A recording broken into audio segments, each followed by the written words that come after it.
Christmas tree ഇല്ലാതെ എന്ത് Christmas, ശരിയല്ലേ? ഞാൻ ഈ പറയുന്ന കാര്യം ഒരുപക്ഷെ ജെൻസി കൂട്ടുകാർക്ക് മനസ്സിലാകണമെന്നില്ല. എന്നാൽ നമ്മുടെയൊക്കെ കുട്ടിക്കാലത്തേക്ക് തിരിഞ്ഞു നോക്കുമ്പോൾ പുൽക്കൂടിനോട് ചേർന്ന് ഒരു ക്രിസ്മസ് ട്രീ കൂടി നമ്മൾ സ്വന്തമായി ഉണ്ടാക്കുമായിരുന്നു, ശരിയല്ലേ?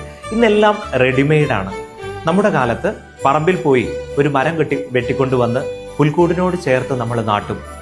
ഇലകൾ ഉണങ്ങി കൊഴിഞ്ഞു വീഴും, കമ്പുകൾ ഉണങ്ങിപ്പോകും. പക്ഷേ വർണ്ണശബളമായ കടലാസുകൾ കൊണ്ടും വിവിധ കളറുകളുള്ള ബൾബുകൾ കൊണ്ടും സമ്മാന പൊതികളുമൊക്കെ തൂക്കി, ബലൂണുകളൊക്കെ തൂക്കി ആ ഉണക്ക മരത്തെ നാം അതിമനോഹരമായ ഒരു ക്രിസ്മസ് ട്രീ ആക്കി മാറ്റും.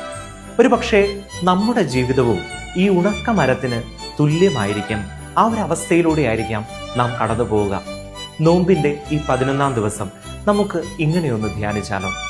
ഒരു ഉണക്ക മരത്തെ മനോഹരമാക്കി തീർത്തത് നാം അതിൽ ചേർത്ത വർണ്ണശബളമായ കടലാസുകളും സമ്മാന പൊതികളുമൊക്കെയായിരുന്നു. അങ്ങനെയാണെങ്കിൽ നമ്മുടെ ജീവിതത്തെ മനോഹരമാക്കി തീർക്കാൻ, നമ്മുടെ ജീവിതം പുണ്യങ്ങൾ കൊണ്ട് നിറയ്ക്കാൻ നമുക്ക് പരിശ്രമിക്കാം. നോമ്പുകാലത്ത് അനേകം പുണ്യപ്രവർത്തികൾ ചെയ്ത് ഈശോയ്ക്ക് പുൽമെത്തി ഒരുക്കിയതും തലോയണ വെച്ചതുമൊക്കെ നാം ഓർമ്മിക്കുന്നില്ലേ?